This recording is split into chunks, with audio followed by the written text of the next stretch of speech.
Bonjour à tous, ici Paul-Elena Ponceau pour une nouvelle vidéo. Et dans cette vidéo, on va parler de poltergeist, de hantise et de contact. Et on verra que les trois phénomènes qui paraissent distincts sont liés. Mais avant de continuer, je voulais vous rappeler que le vendredi 26 juin 2026, de 18h30 à 23h30, j'organise un cours en ligne et en direct sur la base de Dulce et le réseau de bases souterraines liées à la société parallèle et aux entités sans âme. Et dans ce cours en ligne et en direct, j'aurai de nombreuses nouvelles informations. Donc si cela vous intéresse, vous pouvez vous y inscrire en cliquant sur le lien en dessous de cette vidéo. Et dimanche 28 juin à 13h, de 13h à 18h, on organise une visite guidée conférence sur le thème de Jeanne d'Arc et pas que. Exactement. Cette visite guidée conférence qui aura lieu à Paris parlera de Jeanne d'Arc, mais qui est connectée à de nombreuses lignées.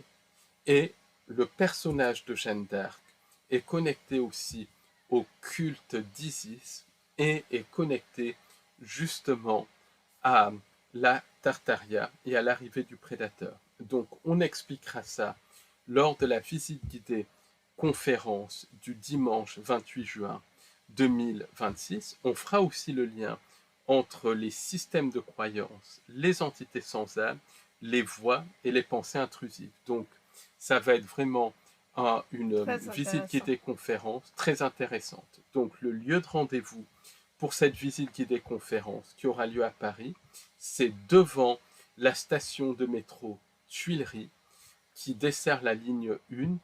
Et cette sortie de la station de métro Tuileries, elle est située rue de Rivoli dans le 1er arrondissement et c'est à 13h, donc le dimanche 28 juin 2026, devant la sortie de la station de métro Tuileries. Cette sortie est située rue de Rivoli à Paris 1er arrondissement. Donc si cela vous intéresse, venez nombreux. Et je mettrai le lien juste en dessous de ce podcast pour avoir un petit Absolument, venez nombreux et partagez autour de vous et soutenez-nous. Donc aujourd'hui, Paul, on va parler de poltergeist. Déjà, est-ce que tu peux nous parler un peu de ce que c'est le phénomène de poltergeist? Alors, ensuite, le phénomène de poltergeist est connecté aux hantises et c'est connecté aux esprits frappeurs. Et on verra donc que le phénomène de poltergeist et de hantise sont complètement connectés au contact. En tout cas, que c'est les mêmes entités très souvent derrière les trois types de phénomènes. Par exemple, dans le cas de Rivalino da Silva, donc qui se passe au Brésil dans les années 1960, on a un monsieur Rivalino da Silva qui aurait vu des entités de 1 mètre de haut, donc des entités de type gris, en train d'enterrer des objets avec un ovni en forme de soucoupe volante classique. Donc Rivalino da Silva en a parlé à plusieurs des personnes avec qui il travaillait. Donc c'était quelqu'un qui prospectait, qui faisait divers petits boulots, qui vivait dans une misère et qui ne savait même pas ce qu'étaient les ovnis. Donc il était complètement surpris. Donc en fait, il a témoigné, il l'a vu. Il a vu. Et il en a parlé à ses collègues. Il vivait donc avec ses fils et c'était quelqu'un qui vivait seul avec ses fils dans un endroit du Brésil extrêmement pauvre. Et juste après qu'il ait vécu cette rencontre rapprochée, un de ses fils commence à voir des phénomènes d'ombre, des phénomènes de hantise, avec des ombres qui marchaient chez eux, et des phénomènes de bruit extrêmement bizarres. Donc là, le fils prend peur, et comme ces phénomènes avaient lieu dans la cuisine, le père ferme la porte de la cuisine. Le lendemain matin, il y a une espèce de brume jaune à l'extérieur. Le père va voir et il disparaît. Il est retrouvé plus tard décédé. Son corps est retrouvé donc décédé à proximité de rochers. Et personne ne sait comment le père a été pris par cette brume et s'est retrouvé à proximité de rochers. Donc en fait, c'est suite à ce qu'il a vu. c'est très probablement suite à ce qu'il a vu. Et ce qui est intéressant avec ce cas, c'est qu'à la fois, il y a le phénomène d'ombre qui ressemble à des djinns dont on a déjà parlé, à la fois le phénomène de brume, de disparition de personnes, de disparition d'objets, là en l'occurrence d'une personne, mais aussi de disparition d'objets qui sont connectés à des phénomènes de type poltergeist, et à la fois le corps du père est retrouvé donc à proximité de rochers, donc dans des endroits qui avaient été fouillés et refouillés puisque le fils a signalé que son père avait disparu. Or, les rochers sont associés aux entités sans âme, aux djinns et à ce qu'on peut appeler le petit peuple. Et ça, c'est les recherches de David Paulides qui le montrent. Et on voit en même temps un phénomène de type contact, de type rencontre rapprochée. Donc on voit bien que les phénomènes sont liés. Et où commencent les phénomènes de poltergeist, où commencent les phénomènes de hantise et les phénomènes de contact, c'est extrêmement flou, extrêmement lié. Est-ce que quelque chose qui disparaît peut être considéré un phénomène de poltergeist? Absolument. Les poltergeists ou esprits frappeurs, donc qui sont signalés depuis très longtemps, sont connectés à des disparitions d'objets ou des objets qui vont faire des manœuvres physiquement impossibles. Par exemple, qu'ils sont farceurs aussi? Farceurs, mais c'est des très très mauvaises farces. Par exemple, il y a des maisons qui deviennent absolument invivables suite à des phénomènes de poltergeist.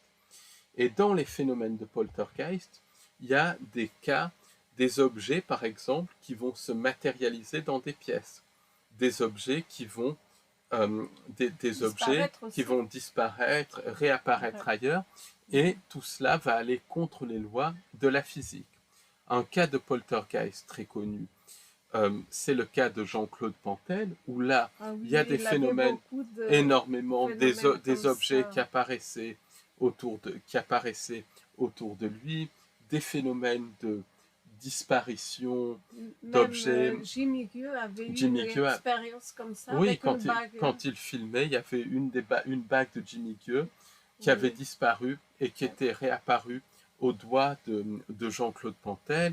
Même quand il filmait, il y avait des phénomènes, des apparitions de boîtes de concentré de tomates. Ça peut paraître ridicule, mais c'est ça. Et derrière Jean-Claude Pantel, il y avait aussi des phénomènes de contact avec des entités non humaines, des phénomènes de dilatation du temps et des entités totalement physiques qui apparaissaient à Jean-Claude Pantel. Et certaines de ces entités paraissaient positives, mais beaucoup étaient extrêmement négatives. D'ailleurs, il y a eu énormément de phénomènes extrêmement sinistres autour de cette affaire qui étaient connectés à la présence de ces entités. Donc on voit bien que où commencent les phénomènes de poltergeist, les phénomènes de hantise, les phénomènes de contact, c'est extrêmement... Les djinns sont aussi associés et tout ça.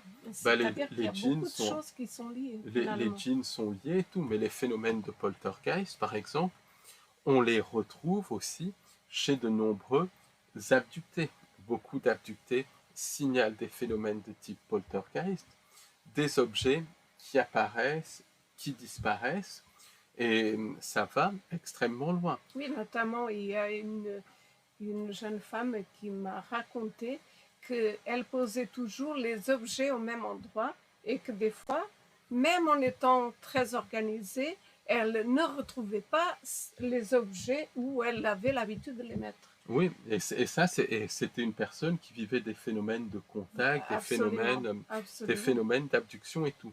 Beaucoup de personnes ciblées, c'est exactement pareil. il y a des objets qui disparaissent, qui réapparaissent. Donc ça, c'est complètement une espèce de jeu de la part des entités pour justement mettre la personne dans la peur, pour que la personne pense qu'elle perde la tête et tout. Et ça, c'est vraiment fait pour recueillir le louche. Mais ce qui est vraiment important à comprendre, c'est que beaucoup de personnes ciblées, beaucoup de personnes abductées décrivent des phénomènes de type poltergeist et des phénomènes de hantise. Par exemple, David Jacobs, qui a beaucoup étudié les phénomènes d'abduction, il explique que beaucoup de personnes donc vont voir un fantôme, par exemple. Ensuite, ces personnes vont vivre des phénomènes de missing time, et c'est des années plus tard que les personnes vont se remémorer qu'en fait, le fantôme qu'ils ont vu n'était pas un fantôme, mais était une entité.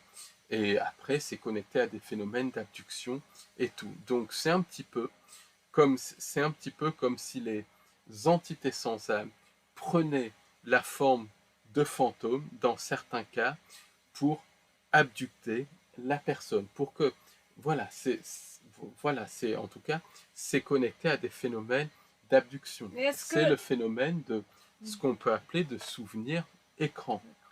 Parce que les entités sans âme sont capables de modifier leur apparence et de se faire passer pour des décédés. Alors ça, c'est par exemple le cas de la grand-mère de Ted Rice. Donc quand elle était abductée avec Ted Rice, les entités se sont fait passer pour son mari, pour justement l'utiliser, pour prendre son louche, pour prendre son énergie de dévotion. Et comme elle avait vu au travers de ces entités, les entités l'ont tuée. Et elle a fait un AVC quelques heures ou quelques jours suite à son abduction. Donc, les entités sans âme peuvent utiliser les objets, mais peuvent utiliser les humains aussi. Elles peuvent utiliser les humains. On voit très bien comment elles nous considèrent finalement. Ben, par exemple, il y a le cas d'une personne donc, qui était une voyante à Marseille. Elle est maintenant décédée, mais elle parle du témoignage où un jour, donc ça remonte à il y a une quarantaine d'années, un de ses amis venait de décéder. Donc elle était extrêmement triste. Et quelques semaines plus tard, il y a quelqu'un qui frappe à la porte de sa maison. Donc quand elle l'ouvre, elle se rend compte que c'est son ami décédé. Et donc elle est toute contente de le voir et tout. Et l'ami décédé lui dit, je viendrai te visiter à condition que tu me laisses ta cuisine. Donc là, elle ne comprend pas pourquoi, mais elle laisse la cuisine à son ami décédé. Et il ferme toujours la cuisine, mais c'est des odeurs épouvantables dans la cuisine, elle ne peut pas y rentrer. Puis après, il sort, il parle avec elle, comme des conversations tout à fait normales, et ensuite, il repart. Donc, comme c'est une voyante qui est dans un système de croyances connecté à des apparitions d'entités, à la vie après la mort et tout, elle n'est pas plus surprise que ça. Sauf que quelque temps après, elle fait une espèce de rêve lucide où elle se retrouve dans les galeries souterraines avec des entités en forme de crocodile. Et là, elle se rend compte qu'en fait, elle n'a pas affaire à son ami décédé, mais elle a affaire à une entité sans âme qui prend l'aspect d'un fantôme. Et ça, c'est extrêmement fréquent. Pourquoi l'entité faisait ça? Ça fait partie du jeu pervers de ces entités pour extraire le louche, pour extraire l'énergie de dévotion et pour renforcer les systèmes de croyance. Donc maintenant, quand on regarde des phénomènes de hantise, par exemple, on se rend compte que certains phénomènes de hantise sont effectivement connectés à des âmes errantes.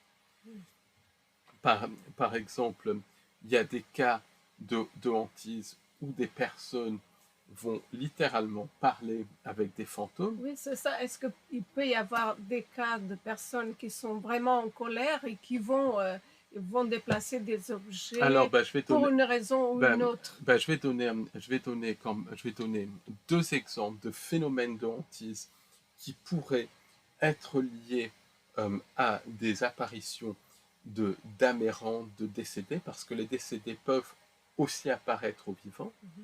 Alors, c'est ma grand-mère qui m'a rapporté ça.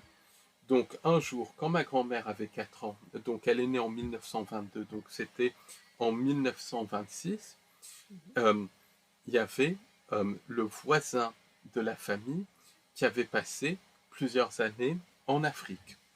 Et il était revenu, d'Afrique, donc en 1900, peut-être 25, et il est décédé d'une maladie qui s'appelait maladie de la maigreur, donc qui était très probablement connecté, euh,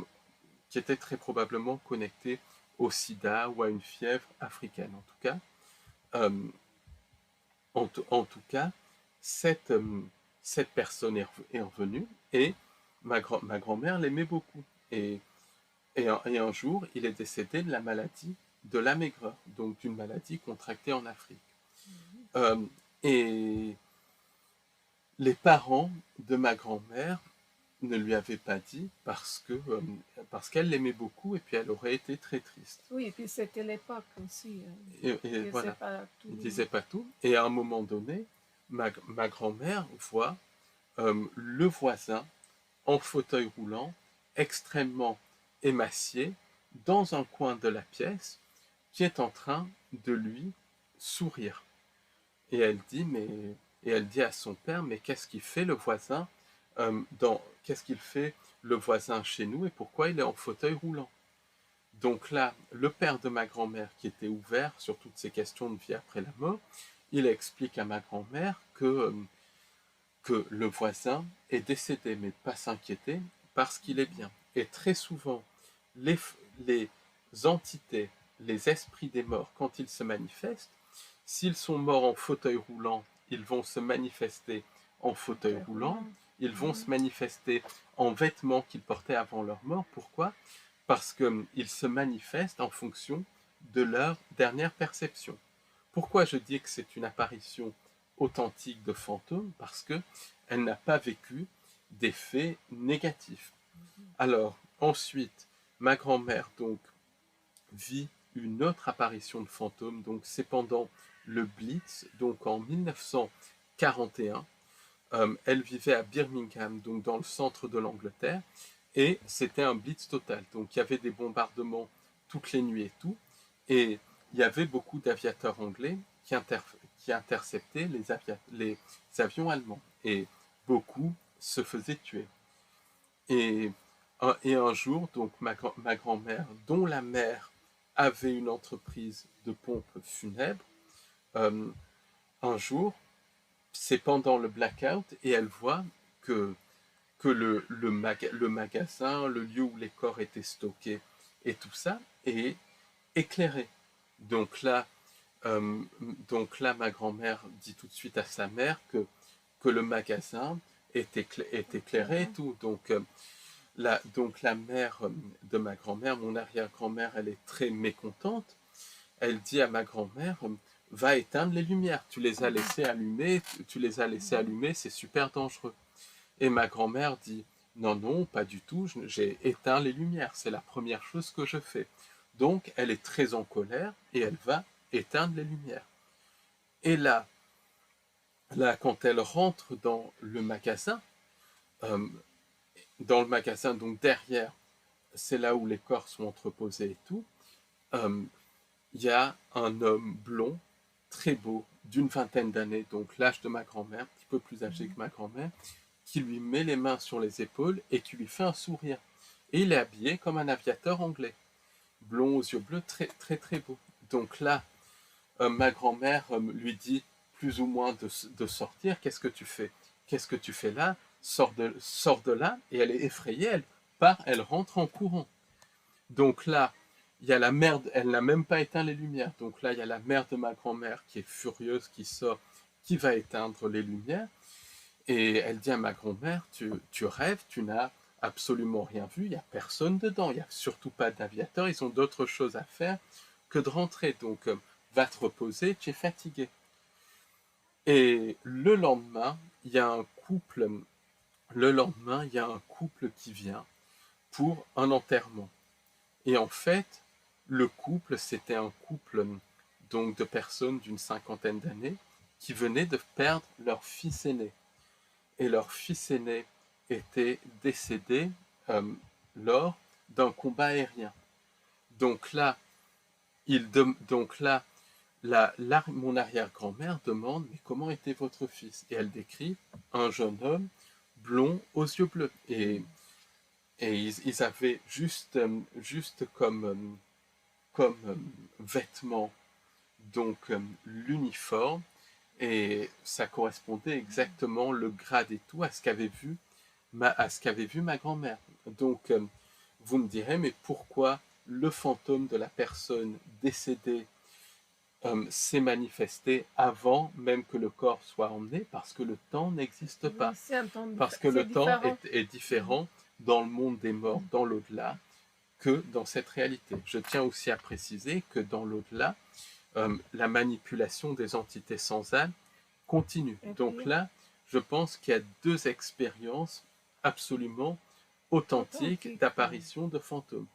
Mais il y a beaucoup d'expériences d'apparition de fantômes où c'est très clairement des entités sans âme qui se font passer pour des fantômes. Donc, et ça, c'est assez dramatique parce que beaucoup de personnes pensent voir un fantôme et en fait, c'est une entité sans âme qui se fait passer pour un fantôme. Et là, les conséquences ne sont pas les mêmes.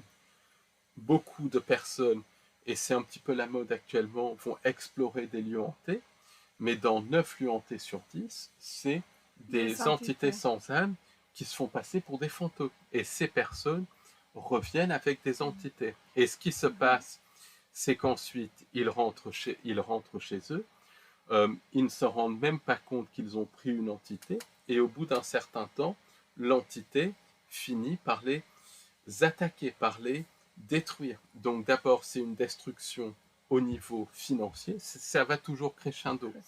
Ensuite, une destruction au niveau du couple, du relationnel, et ensuite une destruction de la santé. Et après, une destruction au niveau parfois de l'esprit, c'est-à-dire une possession totale. Et beaucoup de personnes qui vont chasser des fantômes, qui ne sont même pas conscients des entités, terminent ou malades, voire ils peuvent mourir de ça, ou bien ils terminent totalement possédés. Est-ce que tu penses que les entités utilisent vraiment ces personnes-là parce que les personnes ne sont pas informées, elles ne se rendent vraiment pas compte? Absolument, absolument.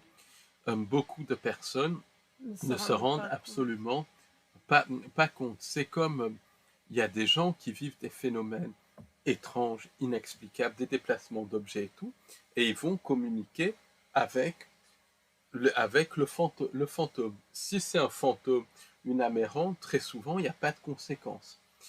Mais si l'âme errante est interceptée par des entités non humaines, ou si c'est une entité non humaine qui se fait passer pour une âme errante, là, les conséquences sont terribles. Parce que symboliquement, quand une personne communique avec un fantôme, elle consent à l'entité.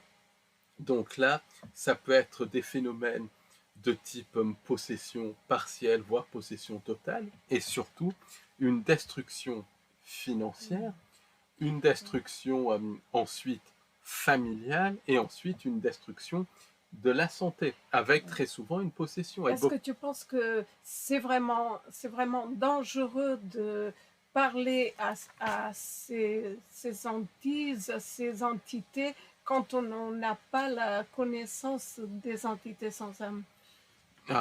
C'est vraiment quelque chose de très dangereux. Il faut bien connaître les entités sans âme et tout, parce que sinon, les personnes se font attaquer puisque les entités, elles se font passer pour ce qu'elles ne sont pas.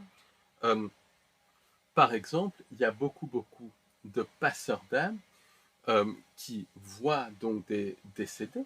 Donc si c'est des décédés, ils les font passer de l'autre côté, qui est malheureusement la continuation de la manipulation, puisqu'il n'y a rien de positif dans l'au-delà. Mais très souvent, le passeur d'âme pense avoir affaire à un décédé, alors que c'est une entité sans âme. Et là, l'entité sans âme va se fixer sur le passeur d'âme et va provoquer de nombreux problèmes. Problèmes destruction financière, destruction de la famille, ensuite destruction de la santé. Et ça peut aller jusqu'à la mort. Une des conséquences, par exemple, ça peut être le ciblage, par exemple. Ça peut être le ciblage par des entités. Absolument, ça peut commencer comme ça, puisqu'il y a du ciblage en réseau qui est connecté aux entités. Ça peut être des phénomènes de magie noire, parce que les entités font directement de la magie noire. Ça peut être des phénomènes de possession, des phénomènes de pensée intrusive. Oui. Ça peut aller très très loin. Oui.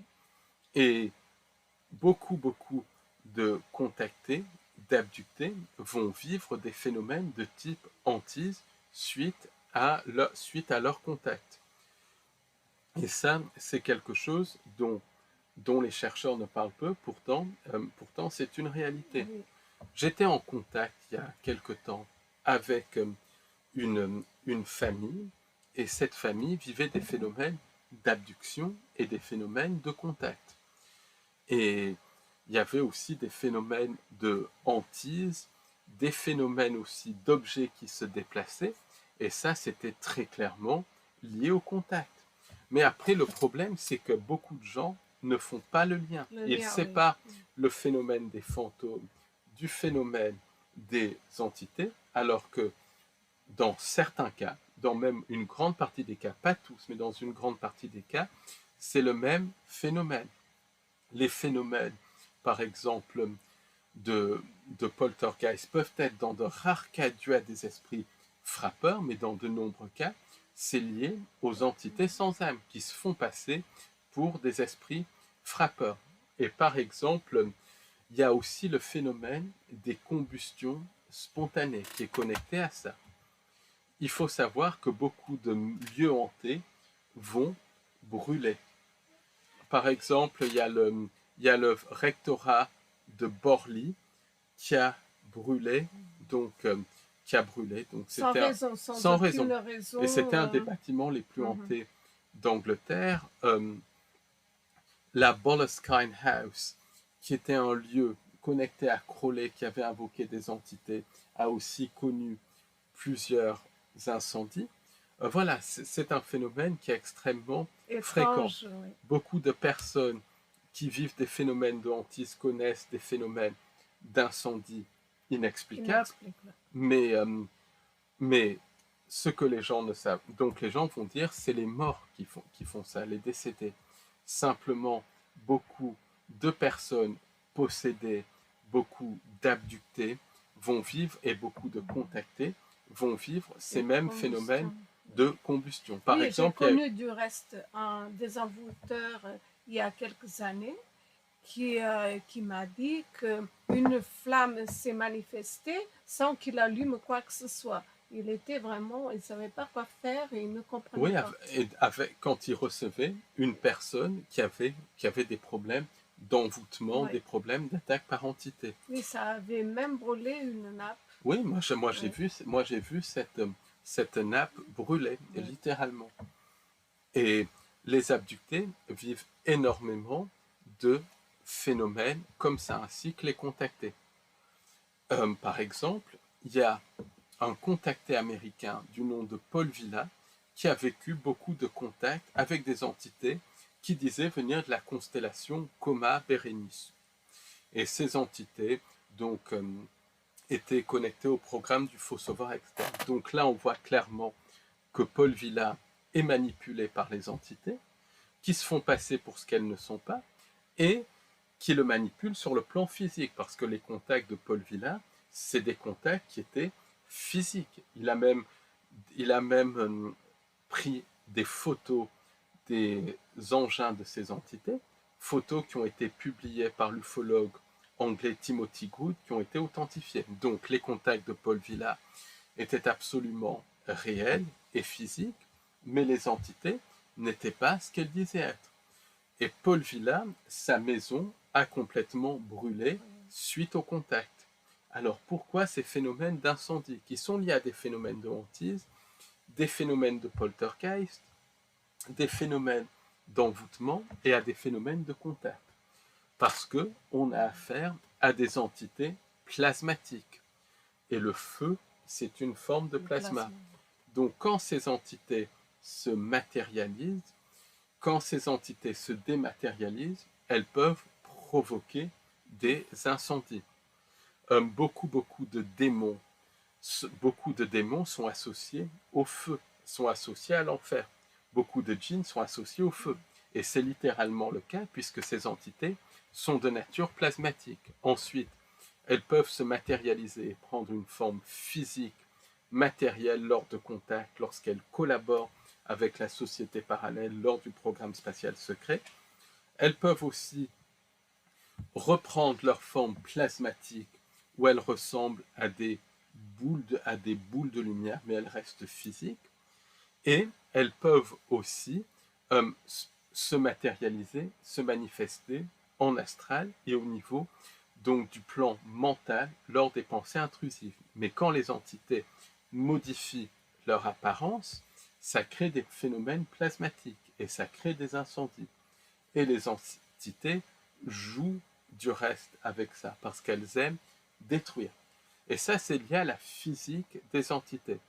Et par exemple, en 1946, au Brésil, donc il y a un monsieur, après des apparitions d'ovnis, il y a un monsieur, un pêcheur, qui a été frappé, donc pas par la foudre, pas frappé par une lumière.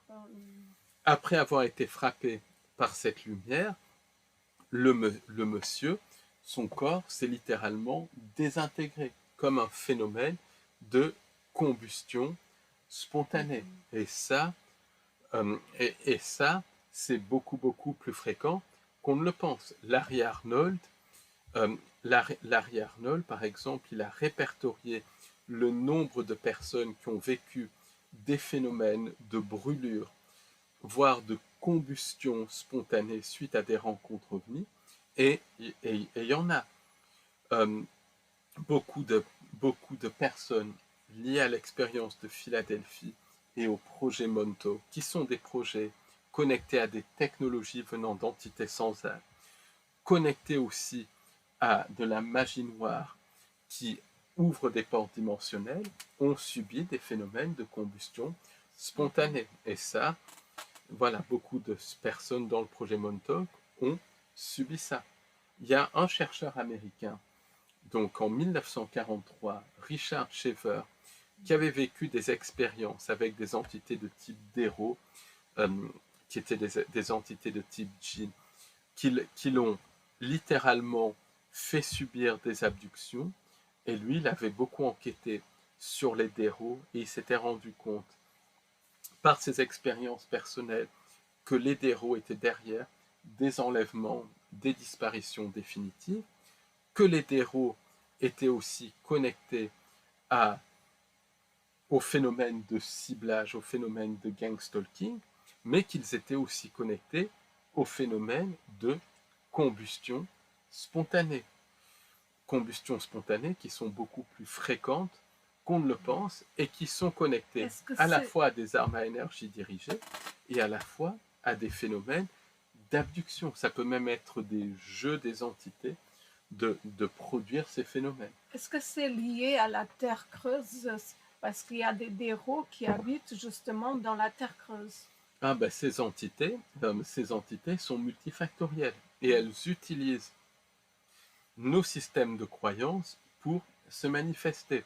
Si c'est une personne, par exemple, qui s'intéresse à la médiumnité, elles vont se manifester comme des fantômes.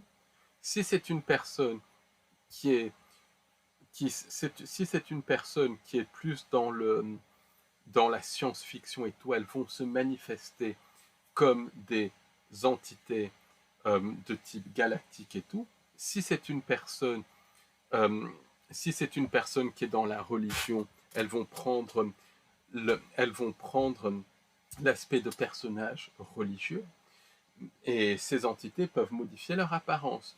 Tout laisse à penser que leur apparence originale est de type insectoïde, reptilien et de type gris, mais quand elles se manifestent physiquement, mais elles peuvent modifier leur apparence.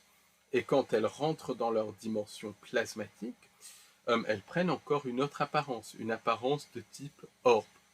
Donc, d'ailleurs, ça explique pourquoi beaucoup de personnes qui ont eu des abductions, qui ont vécu des contacts, vont présenter des brûlures au niveau des yeux.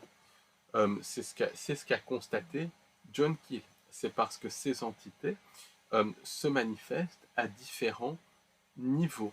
Et autant les personnes qui ont vécu des phénomènes de hantise, autant les abductés, même des témoins d'apparitions religieuses ont très souvent des phénomènes de brûlure aux yeux, parce que les entités émettent certains rayonnements. Donc, Est-ce que ces entités peuvent apparaître sans que la personne se rende compte? Elles peuvent faire du mal sans que elles peuvent les personnes se rendent absolument, absolument bien pas sûr, compte. bien sûr, elles peuvent être invisibles. D'ailleurs, quand c'est les Oui, pensées elles peuvent être intrusives, elles sont invisibles, mais ce totalement n'est pas invisibles. qu'elles sont invisibles. Elles sont bien là Elles sont physiques, leur physique est différente de la nôtre et elles peuvent et modifier leur leur apparence. apparence. Donc, on voit très bien qu'il y a une connexion entre les entités sans âme, les abductions, les phénomènes de hantise, les phénomènes de poltergeist et les phénomènes de combustion spontanée. Pourquoi? Parce Ça qu'on a va affaire... beaucoup plus loin que des objets perdus ou disparus. Ah, mais on a affaire à des entités. Beaucoup de gens disent que les poltergeists, par exemple, c'est de la télékinésie, peut-être dans certains cas, mais dans la plupart des cas, c'est des entités sans âme qui manipulent la matière, qui reprogramment littéralement la matière. Alors pourquoi attribuer poltergeist alors que ça pourrait être tout simplement parler de la manipulation des entités sans âme? En fait, les entités créent des systèmes de croyances pour mieux nous manipuler, Oui. pour diviser, pour régner. Elles créent des systèmes de croyances religieux, elles sont même derrière certains systèmes de croyances scientifiques, elles sont aussi derrière beaucoup de croyances New Age et tout, parce qu'elles se manifestent en fonction des désirs de la personne, tout en ayant une forme de base, forme plutôt reptilienne, insectoïde quand elles se manifestent physiquement, forme d'orbe quand elles sont dans les interunivers. Et quand une personne voyage dans les interunivers en corps physique, le corps est modifié pour prendre une forme d'orbe. En tout cas, les entités peuvent une personne peut disparaître physiquement dans les interunivers. Mais comme on fait partie de cette simulation, on ne se rend même pas compte que la forme de notre corps est modifiée. C'est assez compliqué. C'est comme quand un personnage, par exemple, dans un jeu vidéo, passe d'un niveau à l'autre du jeu vidéo. Si les paramètres du niveau 1 sont différents du paramètre du niveau 2, le personnage dans le jeu vidéo ne se rend même pas compte qu'il est passé d'un niveau à l'autre. Parce qu'on fait partie, nos corps font partie de la matrice, donc ils sont adaptés quand il y a des voyages. Et est-ce que le missing time est lié à la reprogrammation de notre esprit finalement? Parce que pour les personnes qui ne se rappellent pas, mais pour autant ont eu tellement de temps manquant. Alors le missing time, c'est à plusieurs niveaux. Missing time, beaucoup de personnes ne se rappellent pas tout de suite des abductions. Ensuite, les souvenirs peuvent revenir très souvent spontanément, parfois suite à une hypnose régressive, parfois tout simplement dans un état de relaxation et tout ça. Les souvenirs peuvent revenir. Et si les souvenirs reviennent, c'est que c'est voulu par les entités. Donc ça fait partie du jeu de l'extraction de louche par les entités. ce phénomène de missing time. Beaucoup de personnes aussi, à l'heure actuelle, sont enlevées en corps physique par les entités sans âme. Certaines sont envoyées dans les programmes spatiaux secrets et ne reviennent pas. D'autres sont utilisées comme source de nourriture pour les entités sans âme. Mais ça, c'est très tabou. D'autres aussi, leurs âmes sont enlevées, mais d'autres vont subir une programmation de la part des entités. Des données vont être téléchargées dans leur âme, dans leur subconscient. Les personnes sont ensuite ramenées. Par le biais du missing time, de l'effacement de la mémoire, ils ne se rappellent même pas qu'ils ont eu une expérience d'abduction. Ensuite, ils sont déclenchés, les souvenirs, les choses, les entités même, les programmes téléchargés par les entités sans âme sont ensuite activés au moment voulu par les entités sans âme, et ces personnes vont alors se mettre à faire la propagande, par exemple, du faux sauveur externe, sans même savoir qu'ils ont été abductés. Absolument. Ça, c'est fréquent quand même. Pour moi, le canard s'est connecté à ça. C'est pour ça que beaucoup de chercheurs de vérité sont tombés dans le canard. Et ces téléchargements peuvent aussi se faire lors d'états modifiés de conscience, lorsqu'une personne se met en état modifié de conscience lors d'une séance d'hypnose, et tout ça lors d'un voyage astral. Des programmes, voire des entités peuvent être téléchargés dans l'esprit de la personne. La personne ne se rend pas compte, puis les programmes sont déclenchés au moment voulu, et la personne va commencer à faire la propagande pour les entités sans âme. Donc ça explique beaucoup le programme du faux sauveur externe. Et ces téléchargements sont accompagnés de pouvoirs psychiques synthétiques pour que les gens puissent attirer un maximum de personnes dans leur propagande, dans la propagande des entités vis-à-vis du faux sauveur externe. Est-ce que ces téléchargements, c'est vraiment ce qu'on appelle l'extraction de louche? C'est connecté à l'extraction d'énergie de dévotion, puisque les personnes vont faire la propagande donc des entités sans âme, et donc ça va attirer de la dévotion. Voilà, mais c'est connecté à tout ça. C'est connecté aussi au projet Bluebeam, et ça, j'y reviendrai justement au cours d'une conférence en ligne en direct que j'organiserai courant juillet par rapport à ce phénomène, parce que c'est quelque chose d'hyper important à comprendre. Donc, il y a aussi des entités qui vont émettre, parce que quand des personnes ont les yeux brûlés par les entités, ça correspond à l'émission de certaines radiations par les entités. Pourquoi? Parce que quand elles se matérialisent, elles utilisent le spectre lumineux pour se matérialiser. Quand une entité disparaît devant le nez d'un témoin, c'est qu'elle passe en fait d'un niveau de la lumière visible à un niveau de la lumière invisible. Et ça s'accompagne d'émissions de radiation, notamment de radiation UV. Donc, par exemple, il y a un cas qui est très illustratif. Donc, dans les années 80, en Grande-Bretagne, il y a eu une expérience qui a été menée par des sociétés secrètes.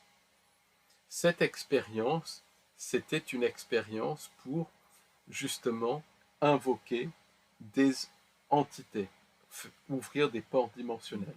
Moi, je dirais que c'était pour invoquer des anges déchus. Et puis, il y a eu des expériences qui ont été menées au même moment pour créer des tulpas à grande échelle, des expériences de magie du chaos. Et ça, toutes ces expériences sont connectées au reset, sont connectées à la lutte entre l'organique et le synthétique. Tout cela a été mené par la société parallèle. Et à mon sens, les informations qui sont sorties, qui ont été sorties par des ufologues britanniques, c'est rien par rapport à ce qui s'est passé. Et c'était pour servir à quelque chose. Ça servait à quelque chose, faire rentrer des anges déchus dans notre réalité et mettre en place et générer des tulpas, parce que c'est une guerre entre l'organique et le synthétique. Donc pourquoi je parle de ça? Parce qu'au même moment où ces expériences avaient lieu, il y a un automobiliste qui passe et qui voit une sorte d'entité qui traverse la route. Quelque temps plus tard, cet automobiliste meurt d'une forme rare de cancer. Et pour moi, ce n'est pas anodin. C'est parce que l'entité générée émet certaines radiations. Et ça peut être voulu par les entités ou non. Mais il est un fait que beaucoup d'abductés tombent malades suite aux abductions, notamment des maladies chroniques, des formes de cancer qui sont liées à des expositions aux radiations. Et ça, pour moi, ça fait partie euh, c'est à cause de la nature de ces entités, des entités plasmatiques qui se matérialisent physiquement. Quand elles se matérialisent, elles émettent des radiations, de même que quand elles se dématérialisent. Et c'est aussi connecté au jeu pervers des entités parce qu'elles utilisent les personnes et ensuite, une fois qu'elles ont utilisé la personne, elles détruisent la personne progressivement pour extraire un maximum de Il y a eu louche. beaucoup de cas, notamment pour la simple raison d'avoir vu des soucoupes volantes, ils ont été vraiment malades.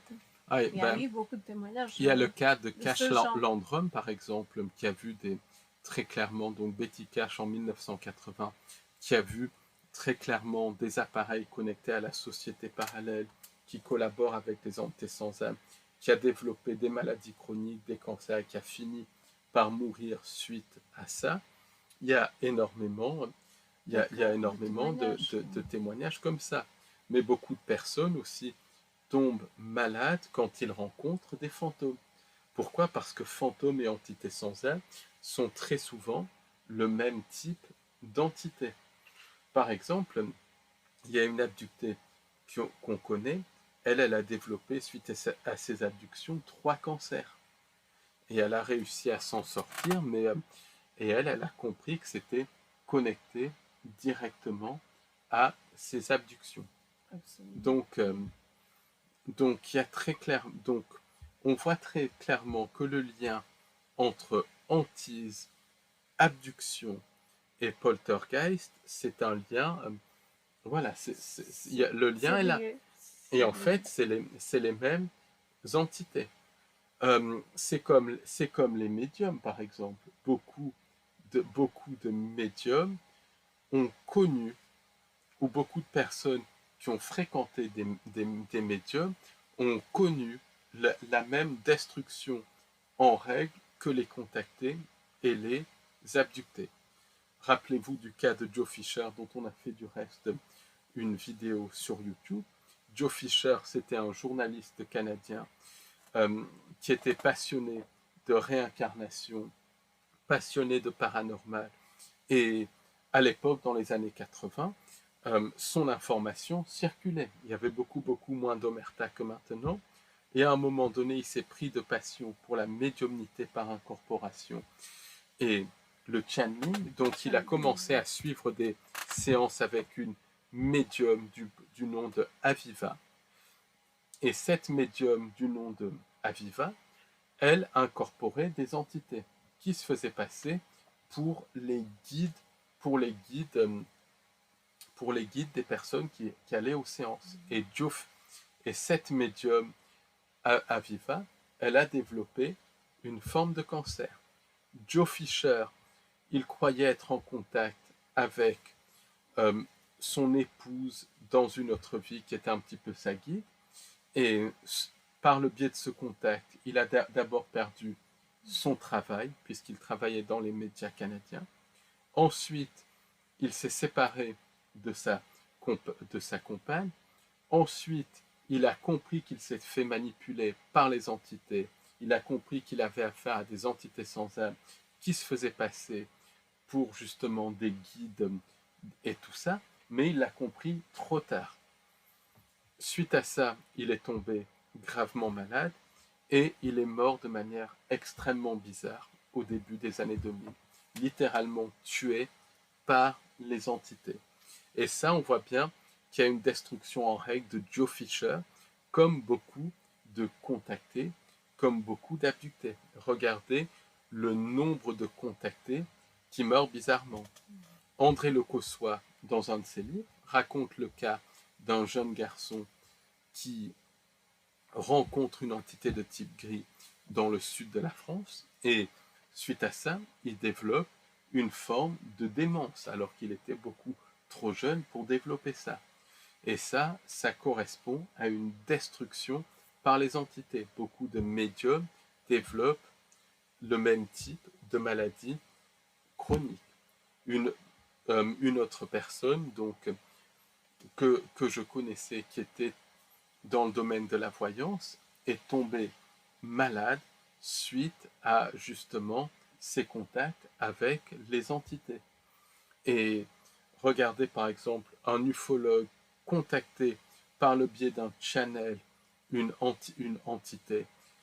Cette entité, le channel qui incorporait l'entité, a fini par mourir d'un cancer connecté directement aux entités.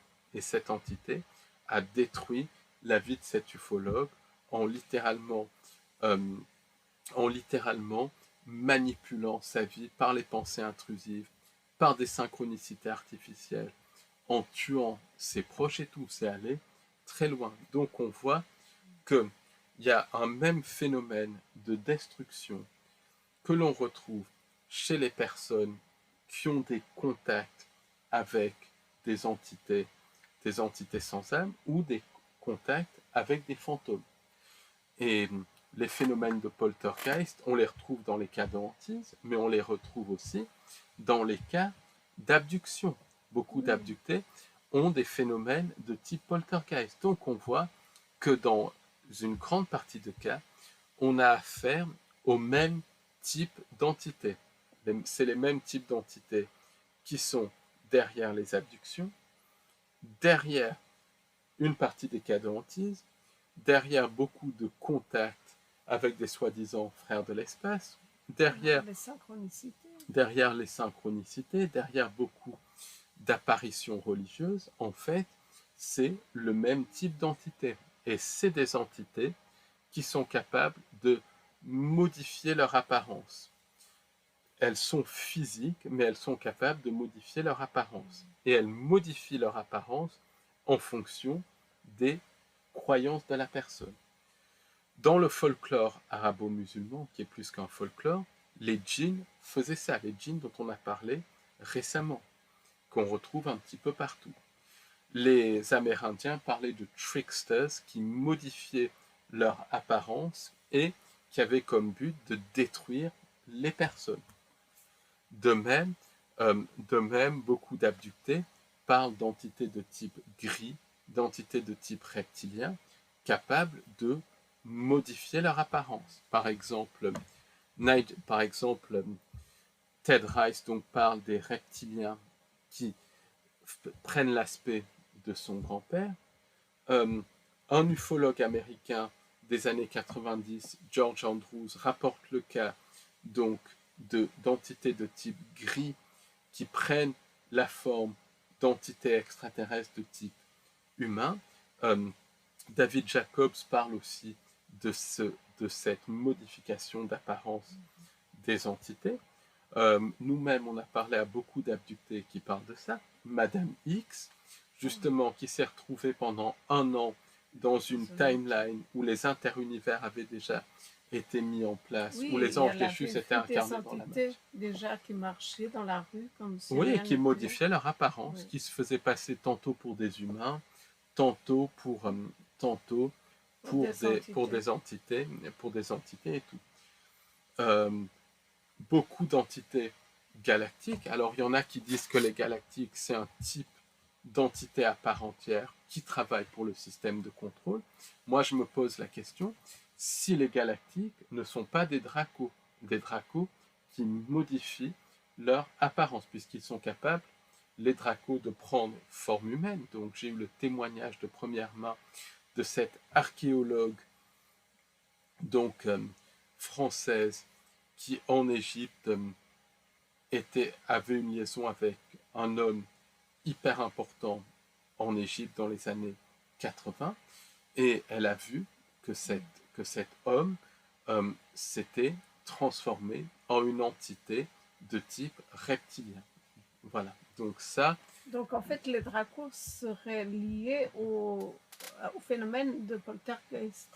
Les dracos, les Les gris, galactiques.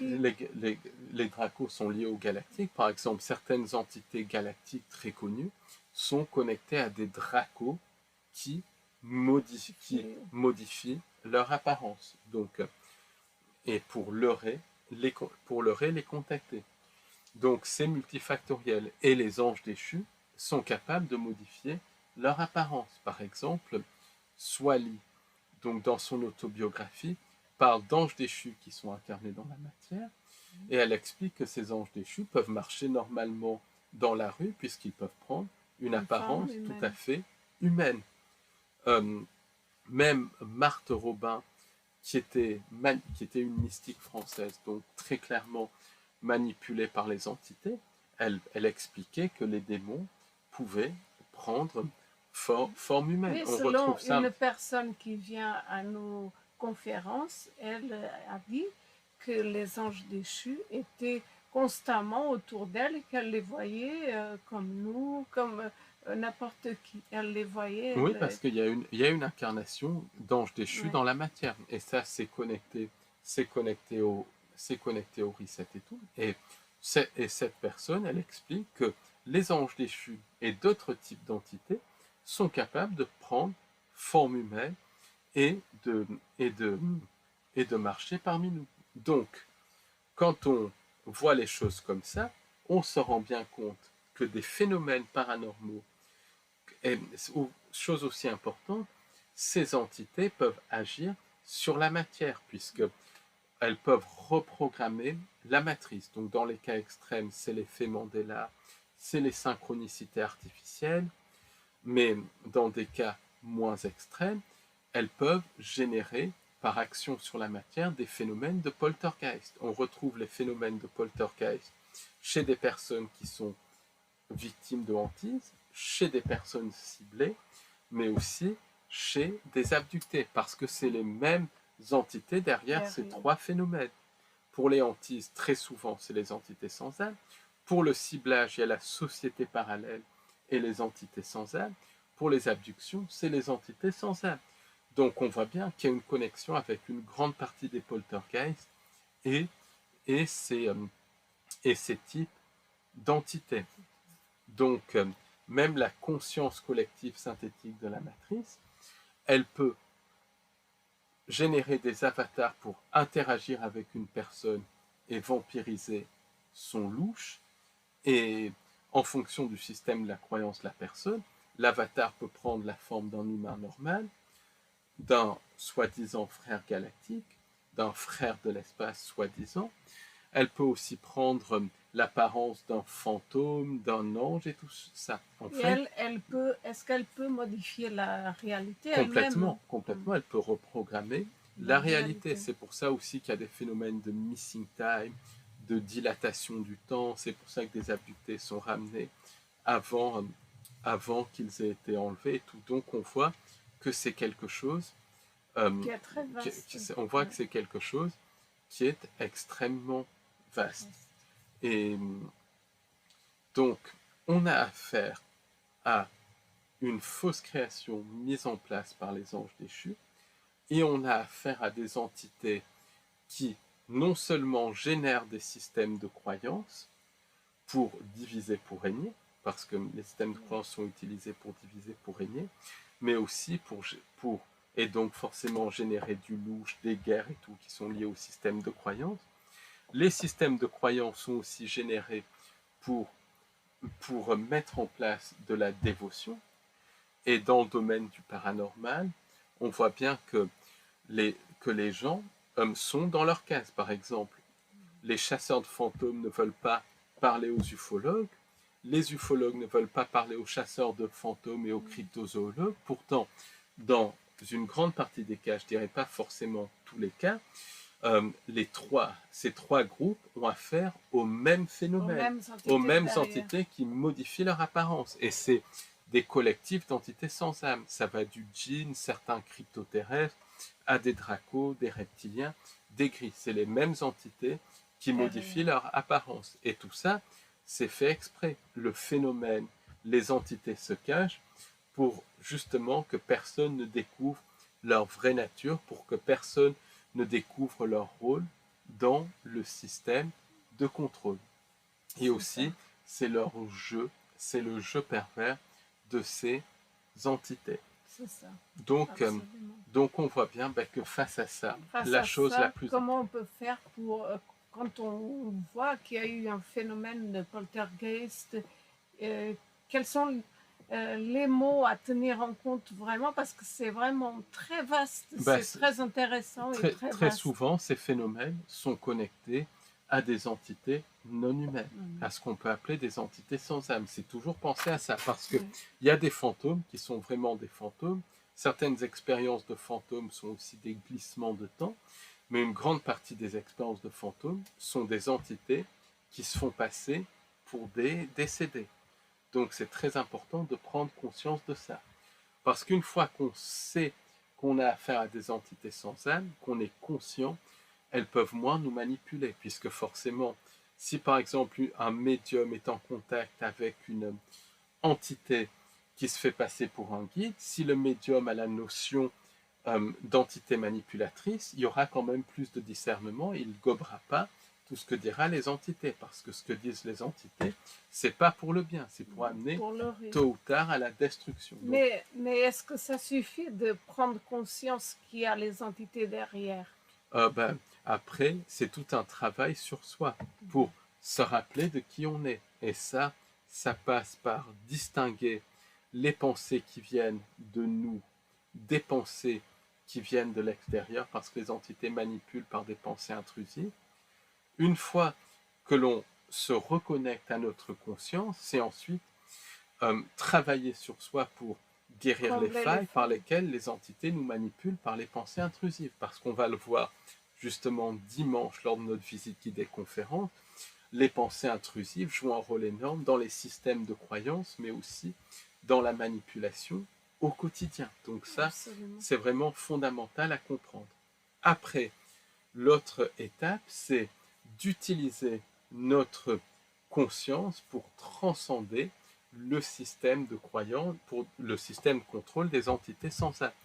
Puisque par notre conscience, on peut transcender les programmes de la matrice mis en place par les entités sans âme pour nous manipuler de vie en vie, pour vampiriser notre louche et notre énergie de dévotion. Donc c'est vraiment se connecter à notre conscience. Ensuite, c'est se créer son propre bonheur dans le quotidien pour qu'individuellement et collectivement, on crée des canevas de réalité qui vibrent au-delà de la réalité projetée par les entités sans âme. C'est ce que tu dis souvent, en élevant notre vibration, c'est-à-dire le vivre tous les jours et se rendre compte et vraiment essayer d'élever notre vibration pour qu'on ne soit pas atteint par ces manipulations. Oui, et ça n'empêche pas le discernement, parce que le discernement, c'est la clé dans tout ça. Donc voilà, c'est très important déjà, quand on fait cette recherche, de bien comprendre